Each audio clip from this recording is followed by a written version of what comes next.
Welcome back to AS Academy Learning Forever. In my last e-tutorial, we have learned about principle, ray diagram and applications of transmission electron microscopy. In this e-tutorial, we will learn about scanning electron microscopy. At the end of this e-learning session, you are able to define scanning electron microscope, draw a ray diagram and understand its design. State applications of scanning electron microscopy. Let's see about definition of scanning electron microscope.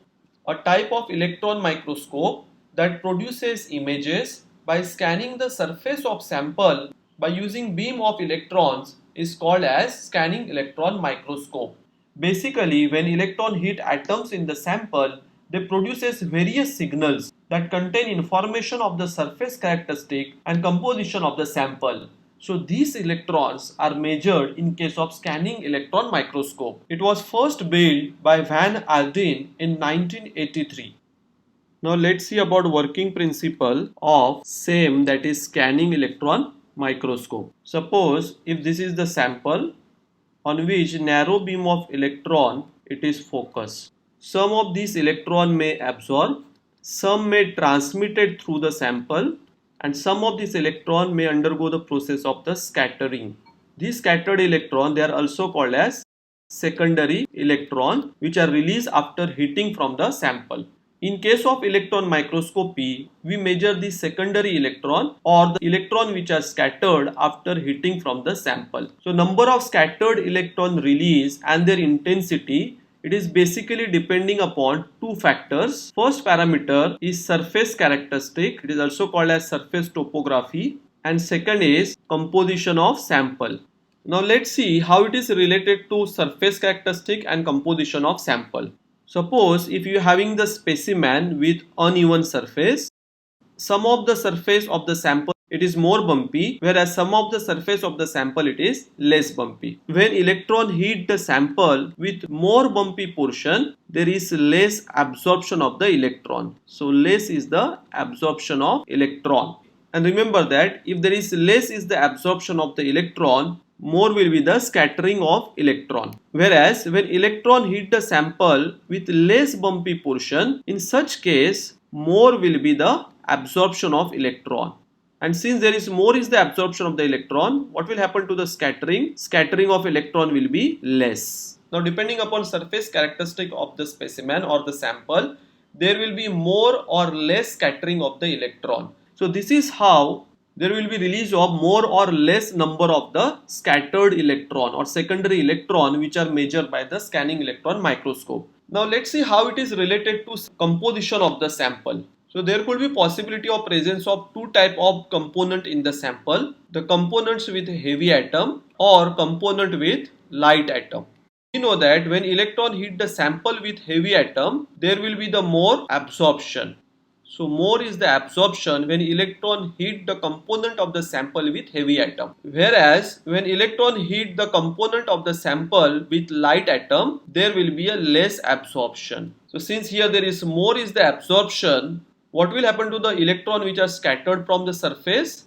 Since there is more absorption, less will be the scattering. Whereas here in case of light atom, there is less absorption of the electron, so it will scatter more electron. So this is how, depending upon the composition of the sample, there will be less and more scattering of the electron. Basically in case of scanning electron microscope, we measure these scattered electron which having the information of surface characteristics and composition of the sample, and hence by using scanning electron microscopy we can easily recognize 3D image of the sample. This is all about working principle of scanning electron microscope. Now we will see about ray diagram and design of scanning electron microscope.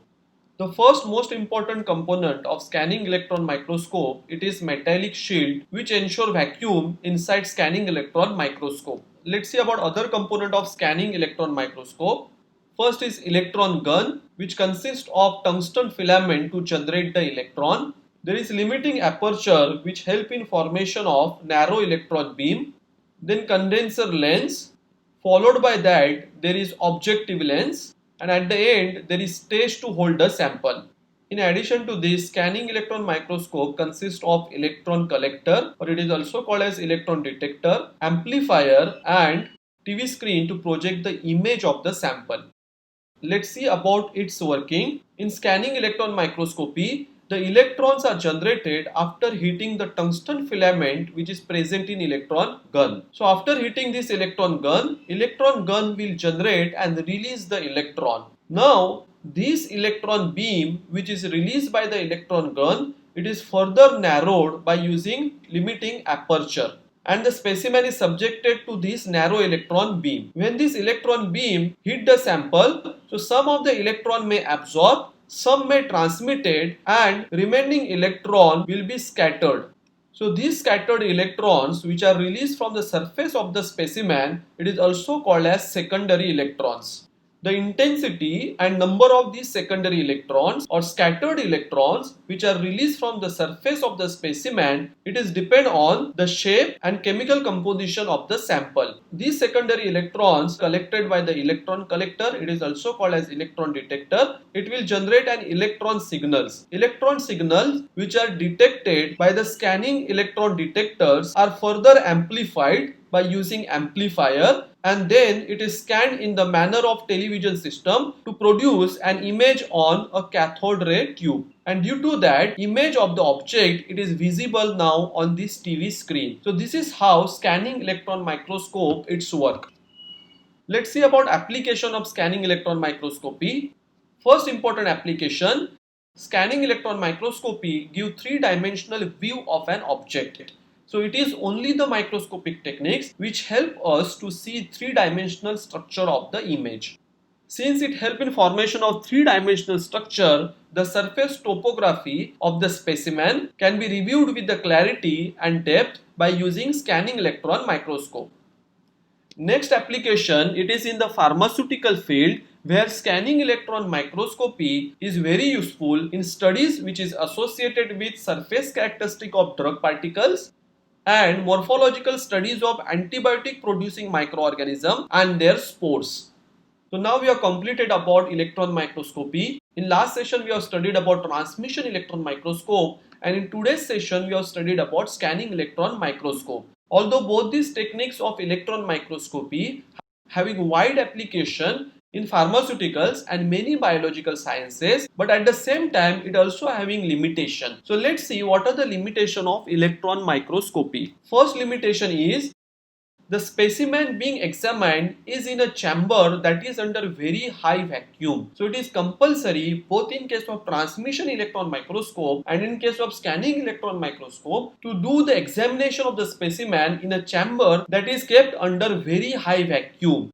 And we have seen what is the reason. Because the electrons having very light weight, if we are not keeping the vacuum, then the air particle may causes the scattering of the electron, and the electron will not go and hit the sample, rather it will move from the right path. So to avoid that, we are using very high vacuum. Since we use very high vacuum, thus cell cannot be examined in a living state. So this is very important limitation of electron microscopy. Next limitation, you need to use absolutely dry sample. Since you have to use absolutely dry sample, drying process may change some morphological characteristics of the sample.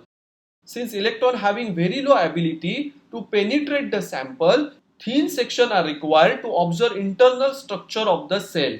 So to make very thin section, that is called as ultra thin section of the sample, you need to use very special and expensive knife which is made up of a diamond. So the entire process of electron microscopy become very expensive as compared to other microscopic techniques. So these are all limitation of the electron microscopy, but although it having the limitation, but there are many advantage which make electron microscopy as one of the popular microscopic technique. Let's quickly recall what we have learned through short question and answers. My first question is straight true or false.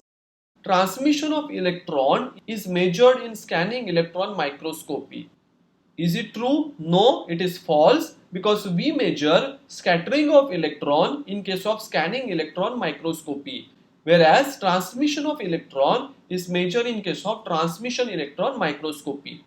My second question, recommend microscopic technique to measure surface topography. So we have seen there are different microscopic technique, but only one technique which help you to study surface topography, or it is also called as surface characteristics of the sample, and that is scanning electron microscopy. My third question, what is the role of limiting aperture? So limiting aperture, it is used in case of scanning electron microscopy to make narrow electron beam, that is one of the prerequisite in case of scanning electron microscopy. My last question is fill in the blank. ... screen is used to view image of specimen in scanning electron microscopy. So in case of scanning electron microscopy, we use the TV screen to see the image of the specimen. Thanks for watching. For more such learning, subscribe to my YouTube channel.